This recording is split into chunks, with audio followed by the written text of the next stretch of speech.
Isang magandang araw po sa inyong lahat. Sa ating pong mga manonood sa ating website, ubandeño.com. Bilang pagpapakilala po, ako po si Kagawad John Paul Raimundo de los Reyes, Barangay Kagawad po ng Barangay San Pascual. Anak po ni na Alberto Abet de los Reyes at Opelia Daisy de los Reyes ng Barangay San Pascual. Ako po ay nakapag-asawa ng isang tubong pag-asa na si Maria Pides Piches Bautista po, na ang mga magulang ay sina Ike Bautista at Susie Libioco Santos ng Barangay Pag-asa. Bilang kabataan po, tayo po'y pinagkatiwalaan ng ating mga kabarangay diyan po sa Barangay San Pascual, at tayo po'y hinalal o niloklok bilang pangatlong kagawad noong nakaraang eleksyong pangbarangay taong 2007. At ngayon po'y dumudulog at lumalapit sa inyong mga puso na sana po'y tulungan ding mapaglingkuran ang ating bayang Ubando. At bilang kabataan po, kung tayo po'y papalarin na maluklok sa ating sangguniang bayan, tayo po'y maghahain ng mga kapasyahan o kahilingan para po sa ating mga kabataan at mga bata na ating pagtutuunan ng pansin.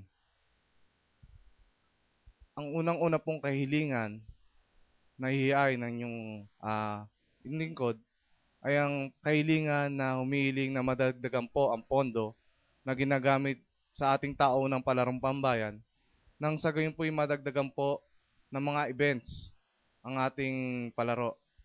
Hindi lang po basketball at volleyball ang dapat natin pagtuunan ng pansin, sapagkat marami po tayong mga kabataan na mahilig naman po mag-billiards, mag-darts, mag-chess. May mga mahilig din pong mag-marathon na dapat natin pagtuunan ng pansin. Kalinsabay na rin po niyan, pagkakaroon po ng tao ng Summer Sports Clinic upang lalo pong mapataas ang kalidad at talento ng bawat kabataang Ubandeño.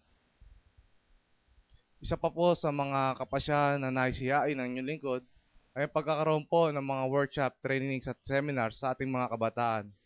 Ito naman po ay para sa mga kabataang nahihilig sa pag-awit, pagsayaw at pag-arte, nang sa gayon po yung magamit nila sa kanilang paghahanap buhay kung sila po'y tataas ang antas ng kanilang talento. Sapagkat marami na po tayong mga kabataang Ubandeño na nakikita po natin sa telebisyon. Gaya na lang po nila Valerie Concepcion, at kung inyo pong mamarapatin ay papakilala ko po sa inyo ang aking pamangkin na si Crystal Reyes, na kung saan po katulad lang din po ng pangkaraniwang bata noong araw na naglalaro lang po sa kalsada.